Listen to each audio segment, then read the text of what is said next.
Des del 1999, grups de voluntaris analitzen l'estat dels rius catalans. El projecte Rius va ser creat per l'associació Hàbitats amb l'objectiu d'acostar la gent als nostres ecosistemes fluvials. Si el 1999 hi havia vora un centenar de grups, ara ja en són més de 800 els que fan aquesta activitat.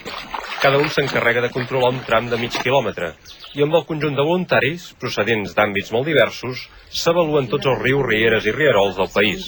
Les anàlisis tenen en compte diversos aspectes i no es limiten a l'àmbit estricte del corrent d'aigua.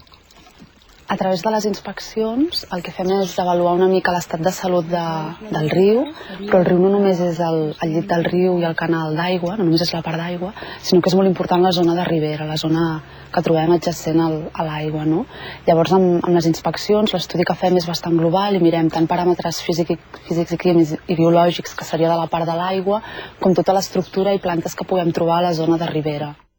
Si bé detectar la presència de certs contaminants és important, el que més informació porta sobre l'estat del riu és la fauna de macroinvertebrats que hi viu.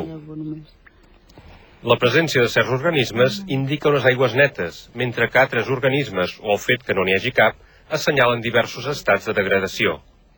Per la seva banda, el bosc de ribera i la vegetació adjacent tenen un paper clau, ja que contribueixen a la depuració de les aigües. Els estudis constaten que quan el bosc de ribera està ben conservat, un riu es troba en bon estat. Els participants en el projecte fan dues campanyes anuals, una a la primavera i una altra a la tardor. Els resultats de la campanya del 2004 indiquen una evolució lenta però positiva de l'estat dels rius, amb alguns punts crítics, com ara la part baixa del Llobregat. Però més enllà de les dades, el que interessa més als seus promotors és la participació social. De fet, el que estem treballant des del projecte és enteixir una base social molt important que sigui capaç de ser crítica davant de certes accions. Durant molts anys les persones hem donat a l'esquena als nostres rius, ja siguin empreses, ja siguin administracions o la mateixa ciutadania, i amb activitats d'aquest tipus el que fem és ser com una mena d'eina persuasiva per afavorir sobretot un canvi d'actituds. A veure la velocitat... La Directiva Europea de l'Aigua estimula aquesta participació de la ciutadania en la protecció dels ecosistemes fluvials.